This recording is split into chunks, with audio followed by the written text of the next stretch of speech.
बड़े बड़े आए यहाँ ठहर न सके, ठहर न सके, यहाँ ठहर न सके। बड़े बड़े आए यहाँ ठहर न सके, ठहर न सके, यहाँ ठहर न सके। ये दुनिया ही गतिशील है, जीवन बुझती कंदील है। बड़े बड़े आए यहाँ ठहर न सके, ठहर न सके, यहाँ ठहर न सके। सुख और दुख से मिश्रित है संसार, कुछ रोना कुछ हंसना है परिवार। सुख और दुख से मिश्रित है संसार, कुछ रोना कुछ हंसना है परिवार।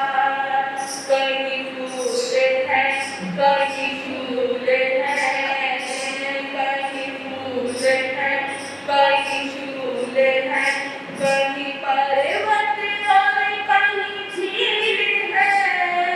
यह दुनिया ही गतिशील है। बड़े बड़े आए यहाँ ठहर न सके, ठहर न सके, यहाँ ठहर न सके। बड़े बड़े आए यहाँ ठहर न सके, ठहर न सके, यहाँ ठहर न सके। हो कितना बलवान मनोगे शरीर, आखिर तो है मिट्टी की तस्वीर। हो कितना बलवान मनोगे शरीर, आखिर तो है मिट्टी की तस्वीर। एक आन में शमशान में, एक आन में शमशान में, सबकी हो जाती खील है। यह दुनिया ही गतिशील है। बड़े बड़े आए यहाँ ठहर न सके, ठहर न सके, यहाँ ठहर न सके। बड़े बड़े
बड़े आए यहाँ ठहर न सके, ठहर न सके, यहाँ ठहर न सके। जो कुछ करना कर है अभी समय, पावन की दुर्बलता पर विजय। जो कुछ करना कर है अभी समय, पावन की दुर्बलता पर विजय। फंस मोह में और द्रोह में, फंस मोह में और द्रोह में, यूं ही करता रहा तू ढील है। ये दुनिया ही गतिशील है। बड़े बड़े आए यहाँ ठहर न सके, ठहर न सके, यहाँ ठहर न सके। बड़े बड़े आए यहाँ ठहर न सके, ठहर न सके, यहाँ ठहर न सके। ये दुनिया ही गतिशील है, जलती बुझती कंदील है। बड़े बड़े आए यहाँ ठहर न सके, ठहर न सके, यहाँ ठहर न सके। बड़े बड़े आए यहाँ ठहर न सके, ठहर न सके, यहाँ ठहर न सके। श्रीदानंदनम प्रभु परमेश्वरम, श्रीदानंदनम प्रभु परमेश्वरम। स्वीकारो प्रभु मेरा आमंत्रणम, स्वीकारो प्रभु मेरा आमंत्रणम। वीर अकील की, वीर गंभीर की, वीर अकील की, वीर गंभीर की। सहमति वीर की जय हो महावीर की, सहमति वीर की जय हो महावीर की, सहमति वीर की जय हो महावीर की। अनंत उत्तर शासन करें श्रवण भगवान महावीर स्वामी को। अनंत अनंत वंदन करने के पश्चात परम पूज्य परम श्रद्धाएं मेरी आस्थाओं के सुमेरु शिखर पूज्य गुरुदेव एवं मेरे जीवन के निर्माता श्री गुरु जी महाराज के पवित्र पावन चरण कमलों में रहकर जो कुछ भी मैं अपनी अंत बुद्धि द्वारा ग्रहण कर रही हूँ, वह आपके समक्ष कहने का प्रयास करो। उपस्थित धर्म प्रेमी श्रोता, आपके समक्ष भगवान महावीर स्वामी की मंगलमयी स्तुति चल रही, जिसमें भगवान महावीर के तीसरे गुण का वर्णन आया कि भगवान संसार को तैरने वाले अप्रतिबद्ध बिहारी जो हो जाता है, वो संसार सागर को तैरने वाला हो जाता है, संसार सागर से पार होने वाला हो जाता है। पर वो मुश्किल तो अप्रतिबद्ध बिहारी होना, ये वो प्रक्रिया है जो मोक्ष मार्ग की ओर लेकर जाती है। लेकिन मोक्ष के दरवाजे अभी बहुत दूर हैं। इंसान मोक्ष से ऐसे भयभीत होता है जैसे मोक्ष उसे कभी मिल जाएगा। अनंत जन्म मरण करके अभी तक मोक्ष के दरवाजे तक तो कहां पहुंचना, मोक्ष के मार्ग तक भी नहीं पहुंच पाए। मोक्ष से भयभीत क्यों होना? एक व्यक्ति एक आचार्य के पास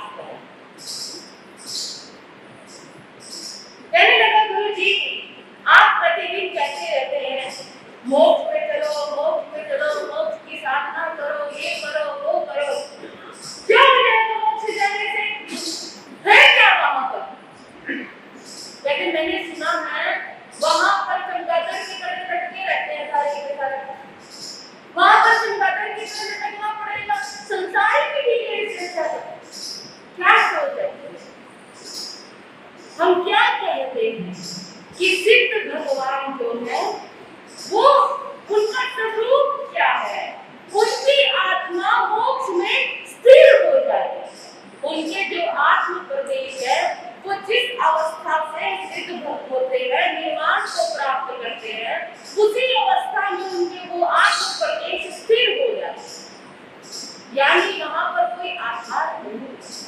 उसने क्या सोचा, लोजी मानस के हो, जिस व्यक्ति की मोक्ष के प्रति ये सोच हो, उसे मोक्ष कैसे मिल सकता? मोक्ष के घर तो बहुत मोक्ष इस संसार में किसी जगह का, स्टेशन का नाम नहीं है जो आसानी से पहुंचा जाए। बंधुओं, एक बार मान लेते हैं कि वैज्ञानिक चंद्रमा पर भी पहुंच गए, लेकिन मोक्ष को पाने के लिए किसी अंतरिक्ष की या किसी यान की, किसी एरोप्लेन की जरूरत नहीं पड़ती। वहां पर जाना और वहां पर जाने के लिए आपको किन किन मार्गों पर से गुजरना पड़ता है, ये आप भगवान महावीर के जीवन से सुन रहे हैं कि भगवान महावीर ने उस मोक्ष मार्ग को पाने के लिए किन किन साधनों से गुजरे, किन किन मार्गों से गुजरे, किन किन रास्तों को अपनाया, और उसमें वो रास्ता था अप्रतिबद्ध विहार का, जिससे संसार सागर को आसानी से पार किया जाए। ये कला सबसे ज्यादा जरूरी है। यदि जीवन में हमने ये नहीं सीखा तो कुछ भी नहीं सीखा, क्योंकि अगले जन्मों में जो काम आएगा वो यही है। अगर आप ये सोच रहे हैं धन अगले जन्मों में काम आएगा, हाँ जी, मैं आपसे पूछती हूँ, क्या ये धन अगले जन्मों में काम आएगा? देखो सोच कर कर देना, बताइए। हाँ जी, अगर धन नहीं होगा तो दान कैसे करोगे? और मोक्ष मार्ग में जो पहला मार्ग क्या है बताओ? दान, शील, तप, भाव। मोक्ष मार्ग में पहला साधन है दान। दान किससे होगा? धन से होगा। धन नहीं होगा तो दान कैसे होगा? इसलिए हम ये नहीं कह सकते कि धन अगले जन्मों में हमारे काम आने वाला नहीं है। हाँ, धन को जोड़ना, यदि धन का परिग्रह करते हैं, धन को जोड़ कर रखते हैं, तो वो अगले जन्मों में हमारे किसी काम नहीं आएगा। लेकिन धन का यदि सदुपयोग करते हैं, धन को यदि दान में लगाते हैं, पुण्य में लगाते हैं, सेवा कार्यों में लगाते हैं, तो वही धन अगले जन्मों में हमारे काम आएगा, अवश्य आएगा। उसी प्रकार जो हम कर रहे हैं, जो हम सोच रहे हैं, उसमें धर्म को जोड़ना और कुछ नहीं करना। भगवान को आपके धन से कोई एलर्जी नहीं है, भगवान को आपके परिवार से कोई नफरत नहीं है, भगवान को आपकी प्रॉपर्टी से कोई लेना देना नहीं है। जो वो उसको नश्वर बता रहे हैं कि धन भी नश्वर है, प्रॉपर्टी नश्वर है, परिवार नश्वर है, ये नहीं कि भगवान ने छोड़ा तो वो आपको भी ये कह रहे हैं कि आप भी छोड़ो। भगवान तो सिर्फ ये कह रहे हैं इसमें धर्म को जोड़ो। यदि इसमें धर्म जुड़ जाएगा तो वही चीजें आपके लिए आत्म कल्याण का कारण बन जाएगी, और यदि इसमें धर्म नहीं जुड़ा तो यही चीजें आपके लिए नरक का कारण बन जाएगी। इसमें धर्म को जोड़ना बहुत जरूरी है, और इसके लिए सबसे पहले तोड़ना होगा आसक्ति को, क्योंकि दान तभी दिया जा सकता है जब हमारे अंदर धन के प्रति आसक्ति खत्म हो। जब तक उस धन से मोह है, लगाव है, तो रुपया देते हुए भी जोर लगेगा, नहीं छूटता। मैंने अपनी जिंदगी में बहुत बार ऐसा देखा, जब दान बांटने में डालते हैं तो खुले रुपए ढूंढते हैं। 10 रुपए है क्या, 5 रुपए है क्या, दूसरे से खुला करवाने की कोशिश करते हैं। जब की चौकी पर पैसे चढ़ा रहे हो तो दूसरे से पूछेंगे है क्या तेरे पास खुले। दान देते समय हम खुले ढूंढते हैं, लेकिन क्लबों में, शादी विवाहों में, पार्टियों में, नाच गाने पर बच्चों को नोटों की गड्डी उड़ाते हो तब खुले ढूंढते हो, तब तो खुले नहीं।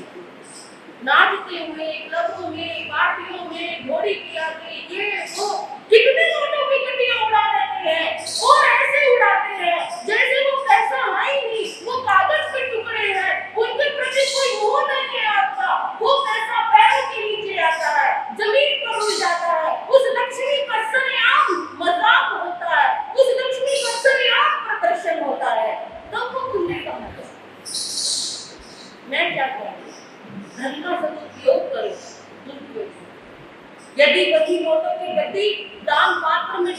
जाती तो अपने बैंक में रिजर्व हो जाता। और यही आपने जो लक्ष्मी का अपमान किया, ये लक्ष्मी इस लोक से भी गई आपके पास से और परलोक से भी चली। वो कहे कि जो व्यक्ति को मेरी इज्जत नहीं, मेरा मान सम्मान करना नहीं आता, तो मैं क्यों इसके पास? ये चिंतन का विषय है, सोचने का विषय है। जितना हम, मैंने आपको पहले ही कहा, यदि इन साधनों में धर्म ले आओगे तो यही साधन आपके लिए कल्याण के हो जाएंगे, और यदि इन साधनों में आप धर्म को नहीं लेकर आते तो यही साधन आपके लिए नरक का कारण हो जाएगा। आसक्ति को सबसे पहले हटा दो। आसक्ति हटी तो ये संसार में रहकर भी आप कीचड़ में कमल के समान हो, और यदि आसक्ति बनी रही तो कीचड़ में ही कीचड़ बनते चले जाओगे, आत्मा का कल्याण होना संभव नहीं। आइए सूर्यभद्र की बड़ी सुंदर कथा आपके समक्ष चल रही है। एक बार नहीं अनेकों बार आपने आए सूर्यभद्र को सुना, लेकिन मुझे उनको गाना बहुत अच्छा लगता, मुझे उनको सुनाना बहुत अच्छा लगता है। वो जैन इतिहास के एक ऐसे पुरुष है कि मैं तो क्या, आने वाली 24 प्रत्येक तीर्थंकर के द्वारा उनकी महिमा को गाया जाए, जिन्होंने अपने गुरु संबुद्धि विजय के चरणों में दीक्षा निकाला, अध्ययन किया 11 अंगों, साधना की, ध्यान साधना की, अपनी इंद्रियों का दमन किया, और आज उसी की परीक्षा लेने के लिए कि मैंने कठोर से कठोर साधना की, मैंने अपनी इंद्रियों का दमन किया, तुमसे कम एक बार इसकी परीक्षा कर लेनी चाहिए। और अपने गुरु से आज्ञा ली, गुरुदेव मैं इस वर्ष का चतुर्मास पाटलिपुत्र में रूप कोशा के महलों में करना। गुरु ने पहले ही निर्देश दे दिया, तो ये बच्चे आसान जानता हूँ गुरुजी आसान नहीं है, और यही जानने के लिए क्या मैं समर्थ हूँ, क्या मैं परीक्षा देने में समर्थ हूँ, इसलिए यही जानने के लिए मैं अपने आप को बदलने के लिए बाहर मेरा आशीर्वाद तुम्हारे। अब गुरु का आशीर्वाद मिल जाए, मन में संकल्प मजबूत हो तो भला कौन सी भी बाधा रोक सकती है? कोई नहीं रोक सकता। आगे पहुंच गए पाटलिपुत्र में रूप कोशा के। थोड़ा सा इतराज भी हुआ श्रावकों की तरफ से, लेकिन कोई तरह रूप कोशा से महलों में रहने की आज्ञा दी जाए। कोशा बड़ी प्रसन्न है, मेरे स्वामी आए हैं, मेरे नाथ आए हैं, जितने महीनों की प्रतीक्षा आज ये इंतजार समाप्त हो रहा है। आओ बता दो। आगे कोशा, क्या मैं तुम्हारी चित्रशाला में चतुर्मास कर सकता हूँ? ये आप पूछ रहे हो स्वामी, ये महल, ये सब कुछ आपके तो है, बोला आपको तो पूछने की जरूरत है। ये साधु का मतलब उसकी चित्रशाला का कुछ वर्णन इस प्रकार किया गया है। कोशा की चित्रशाला के 4 विशाल और कमरे थे, जिसमें पहला संगीत संबंधी चित्र थे और सामान रखा हुआ था, पहली चित्रशाला। दूसरी चित्रशाला में नृत्य संबंधी चित्र लगे हुए, तीसरी चित्रशाला में काम शास्त्र संबंधी मुद्राएं वाले चित्र लगे हुए थे, और चौथी चित्रशाला में आरोग्य व ध्यान संबंधी चित्र लगे। उस चित्रशाला के सामने एक सुंदर वाटिका थी, वहां पर विभिन्न ऋतुओं के फूल हमेशा खिले रहते थे, और वहीं पर एक सुंदर स्वच्छ जल से भरा हुआ एक बहुत बड़ा सरोवर। इसी से आप अंदाजा लगा सकते हो कि वो रूप कोशा का महल कितना भव्य, कितना विचित्र और कितना सुंदर था। इसी चित्रशाला में आर्य सूर्यभद्र चतुर्मास की आज्ञा है। रूप कोशा उन्हें कमरे में लेकर गए, कहने लगे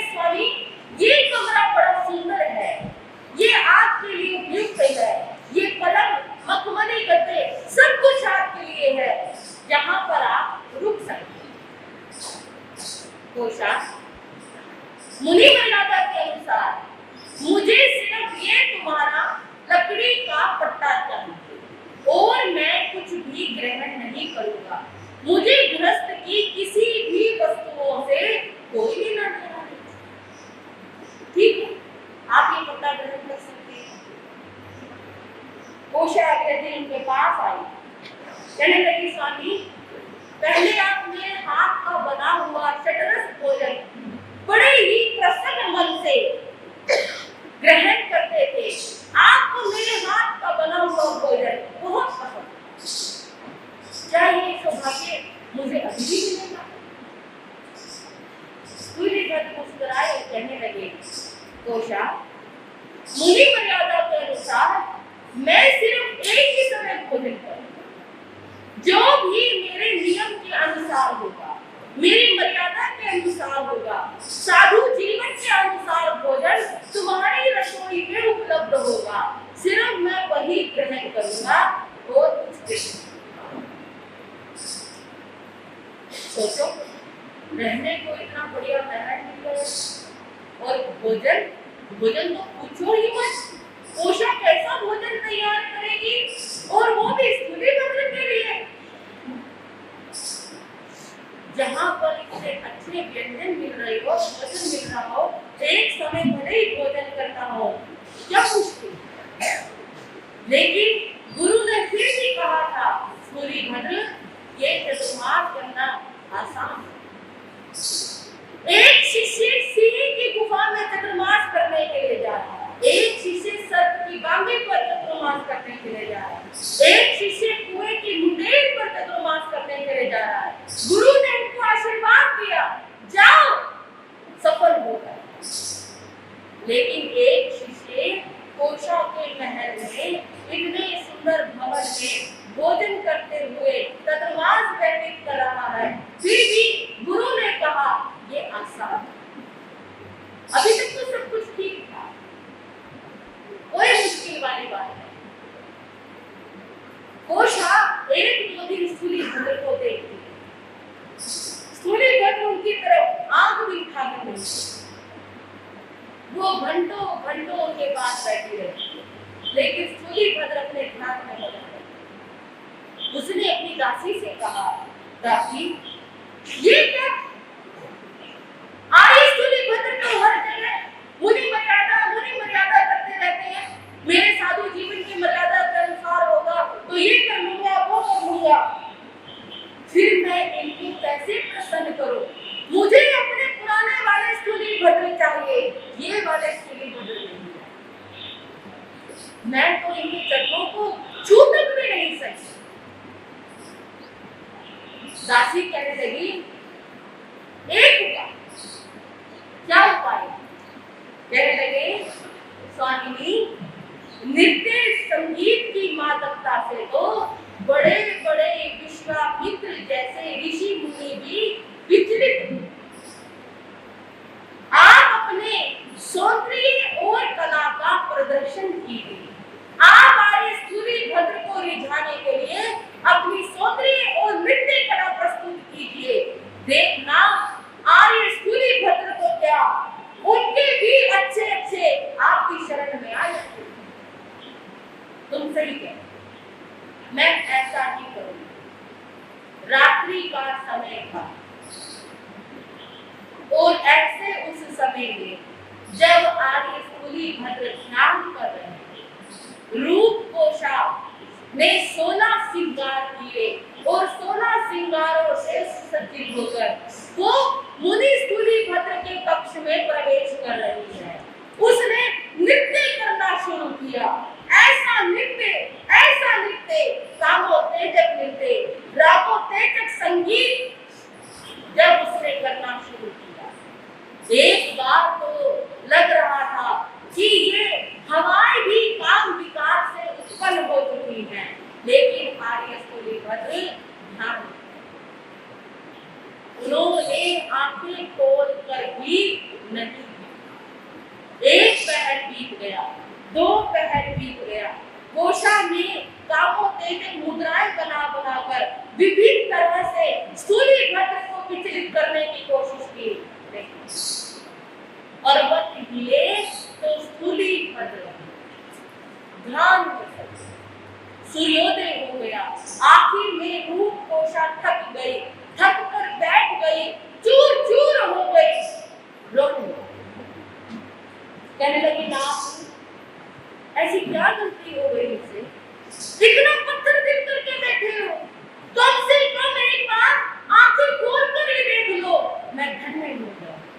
एक बार आंख खोलकर मुस्कुरा दीजिए, मैं अपने आप को धन्य समझने लग जाऊंगी। लेकिन ये आप क्या कर रहे हो, आपने तो अभी तक मुझे आंख खोल कर भी नहीं देखा, ऐसा मत करो। वो रो रही थी, उसकी दासी आई और उसको उठाकर ले जाती है। कहने लगी दासी मेरे तो सभी प्रयास निष्फल होते जा रहे हैं, मेरे सभी प्रयत्न निष्फल हो गए, मैं क्या करूं क्या ना करूं कुछ समझ नहीं।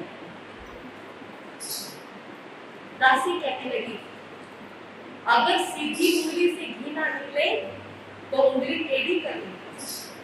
मैं समझी नहीं, मैं आपको समझाती। इसी नगर में एक तांत्रिक रहता, वो ऐसी जड़ी बूटियां देता है जिससे अच्छे अच्छे योगी भी भोगी बन जाते। यदि आप उन जड़ी बूटियों का प्रयोग आर्य स्थूल भद्र पर करोगे तो वो अवश्य आपके दास बन जाएंगे। चलो ये भी कहते वो उस तांत्रिक के पास गए, तांत्रिक को सारी बातें बताई कि ऐसे मैं पुरुष को अपने वश में करना चाहती हूँ। तांत्रिक ने उसे जड़ी बूटी की ओर कहा ये सिर्फ एक बार लेने मात्र से ही वो पुरुष तुम्हारी तरफ आसक्त होगा, तुम्हारे चरणों में आकर गिर जाएगा। और जब स्थूली भद्र के गोचरी का समय हुआ उस समय उसने वो दवाई उनके ही भोजन में, गोचरी वहीं से लेनी थी, बाहर नहीं जाते थे स्थूली भद्र, रूप कोशा के ही महलों से गोचरी लिया था। बंधुओं स्थूली भद्र ने गोचरी ली, गोचरी ग्रहण भी की, रात्रि को फिर वही किया रूप कोशा ने जो हर रोज करती थी। संगीत और नृत्य के द्वारा उसने स्थूली भद्र को रिझाने का प्रयास किया, लेकिन ये क्या उस दवा का भी आर्य स्थूली भद्र पर कोई असर नहीं। आर्य स्थूली भद्र ध्यान में, ये होता है सोने को तपाना। आज तक हमें कहावत सुनते हैं सोना जितना तपता है उतना ही वो कुंदन बनाता है, और वही हो रहा था। आर्य स्थूली भद्र को भी सोने में तपाया जा और ऐसे तपाया जा रहा था कि वो धीरे धीरे कुंदन बन रहे थे, धीरे धीरे कुंदन बन रहे थे। हर तरह से उनकी परीक्षाएं हो रही। इसलिए तो कहते हैं ये साधना कोई आसान साधना नहीं, ये साधना बहुत मुश्किल साधना है। जो साधना आर्य स्थूली भद्र कर रहे थे बंधुओं वो कोई सहज और सरल नहीं थी। महाकवि ने कहा है साधना जैन मुनियों की बड़ी भारी है, कर न सके संसारी है। साधना मुनियों की होती बड़ी भारी है, कर न सके संसारी है। साधना चेतना की रक्षा करना काम बड़ा मुश्किल है। चेतना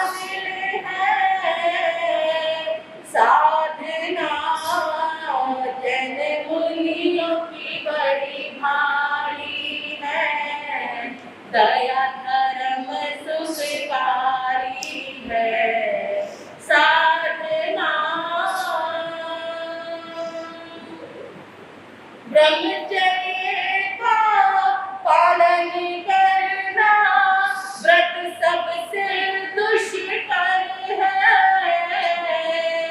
ब्रह्मचर्य का पालन करना व्रत सबसे दुष्कर है।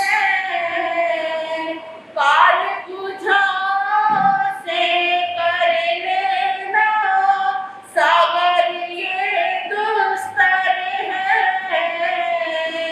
पार बुझा से कर लेना सागर ये दुस्तर है। साधना मुनियों की होती बड़ी भारी है। रहना सदा ब्रह्मचारी है।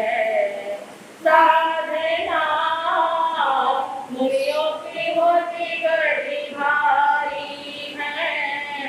कर न सके संसारी है। साधना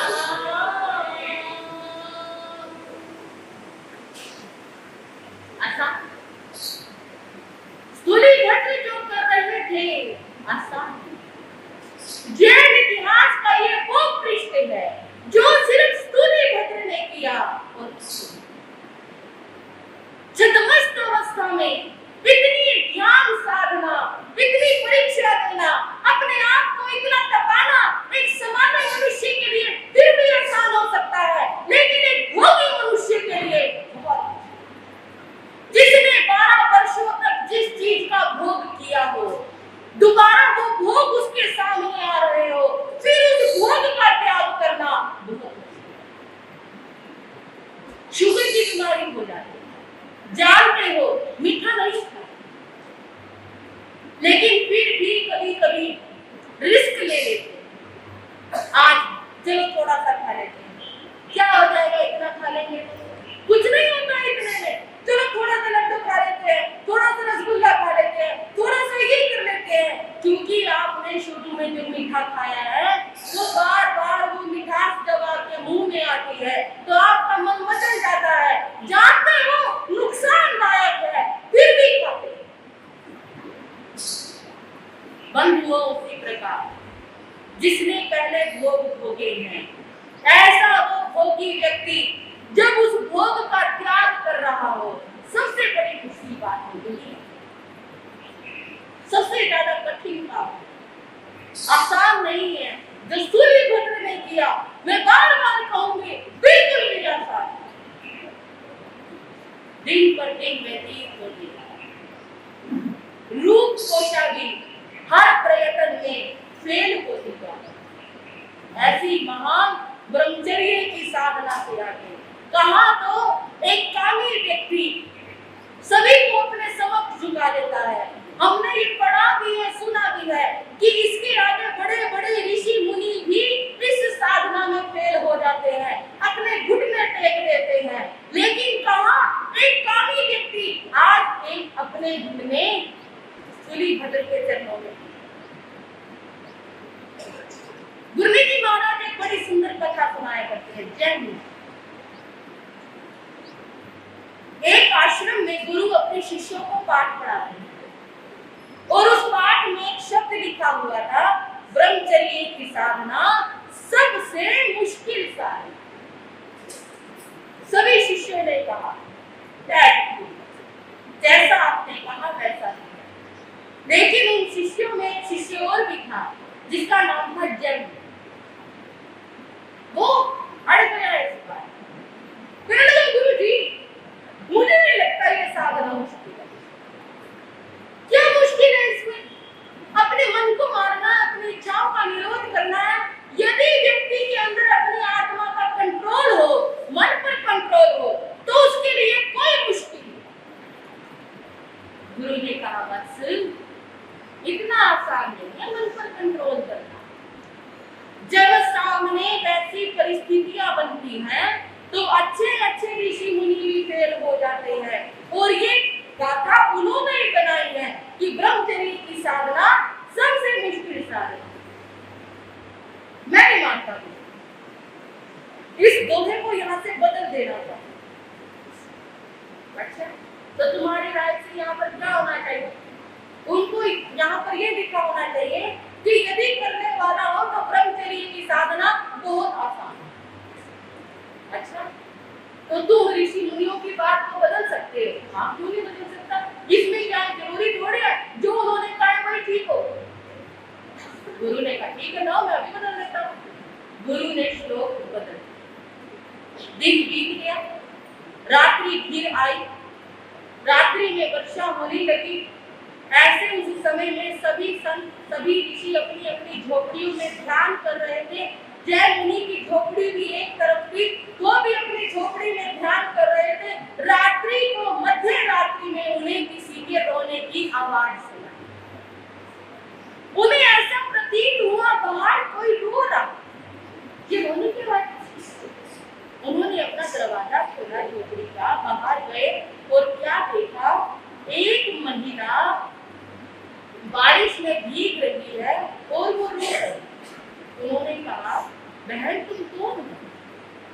मैं कर्मों की मारी हूँ, मैं यहाँ जंगल से आ रही थी। अचानक मेरे पति के ऊपर सिंह ने आक्रमण कर दिया। पता नहीं मेरे पति का क्या हाल हुआ होगा। मेरे पति ने कहा कि तुम अपनी रक्षा करो, तुम भाग जाओ, इस शेर से मैं मुकाबला कर लूंगा।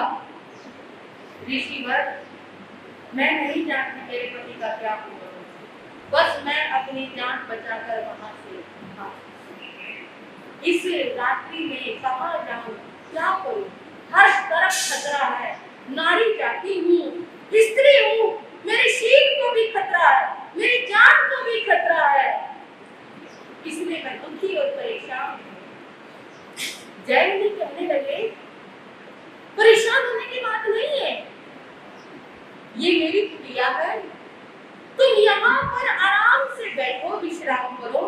रात्रि का समय है, तुम नारी हो, तुम अंदर बैठ सकती हो, मैं तो फिर भी पुरुष हूँ, बाहर बैठो। और हाँ, यहाँ रात को चोर डाकू लुटेरे भी आते हैं। कोई भी दरवाजा खुलवाए बोलना मत। यदि कोई व्यक्ति मेरा नाम लेकर भी दरवाजा खुलवाए, हाँ जी, बोलना मत। ठीक, जैसी आपकी आदत। वो महिला जय मुनि की झोपड़ी में चली गई और आराम कर। जय मुनि बाहर बैठे,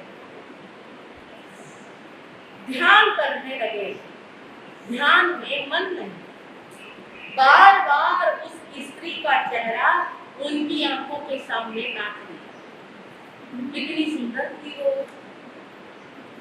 कैसे उसने श्रृंगार कर रखे थे, उसके हाव भाव बार बार जय मुनि की आंखों के आगे तैर रहे थे।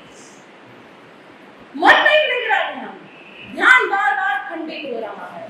जय मुनि ने क्या सोचा, क्यों ना मैं चलूं उस स्त्री के पास।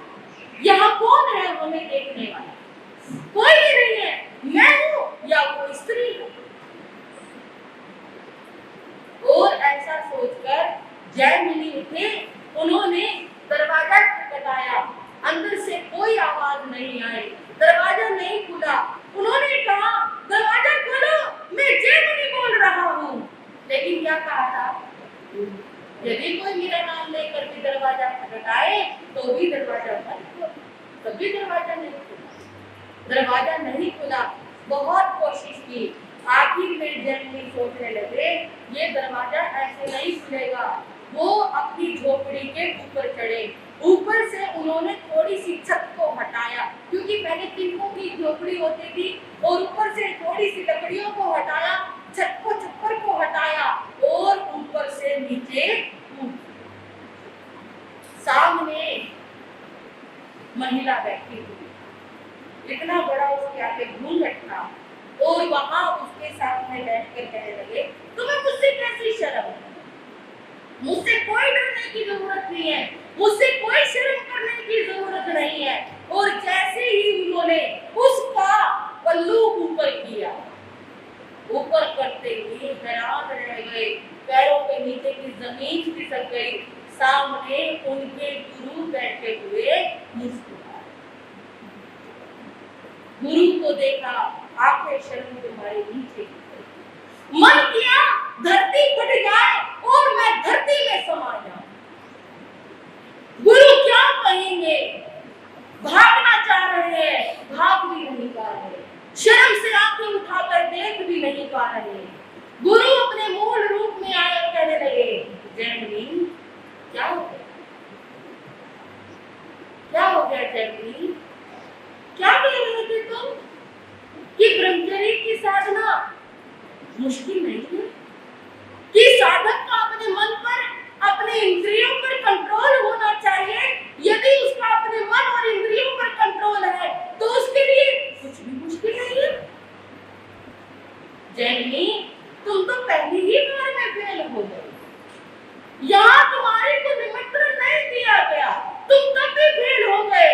सोचो जहाँ निमंत्रण दिया जाता हो और बड़े बड़े साधक तब भी उसको ठुकरा दे, साधना को। गुरुदेव मुझे माफ कर, ये सब मैंने तुम्हें सबक सिखाने के लिए किया, ये सब मैंने तुम्हें बताने के लिए किया कि ये साधना बहुत है। गुरुदेव मुझे पता नहीं। अगले दिन जब गुरु ने पाठ पढ़ाना शुरू किया तो जयमुनि ने उस श्लोक को बदला और कहा, वास्तव में ब्रह्मचर्य की साधना दुष्कर है, अति दुष्कर है। किस समान जैसे कोई व्यक्ति यूं कहे कि मैं दोनों भुजाओं से समुद्र को पार करके दिखाऊंगा, जो लाखों योजन लंबा चौड़ा हो, मैं उस समुद्र को पार करूंगा। सामने वाला व्यक्ति कहेगा कितना मूर्ख है, अरे भले आदमी जिस समुद्र को नौका और समुद्री जहाज के द्वारा पार नहीं किया जा सकता, उसको तू पार करेगा। जैसे उस समुद्र को अपनी दोनों भुजाओं के बल पर तैरकर पार करना मुश्किल है, उसी प्रकार ब्रह्मचर्य की साधना करना दुष्कर, अति दुष्कर है। जो साधना आर्य स्थूली बहुत मुश्किल था बंधु, मेरे को सुनाना बहुत आसान है, आपके लिए सुनना बहुत आसान है, लेकिन जिसने ये जीवन जिया होगा उसके लिए बहुत। कोशा हार चुकी थी, एक दिन अपनी हार मानकर वो आर्य स्थूली भद्र के पास आई, रोने लगी, आंखों से आंसू बहने लगे।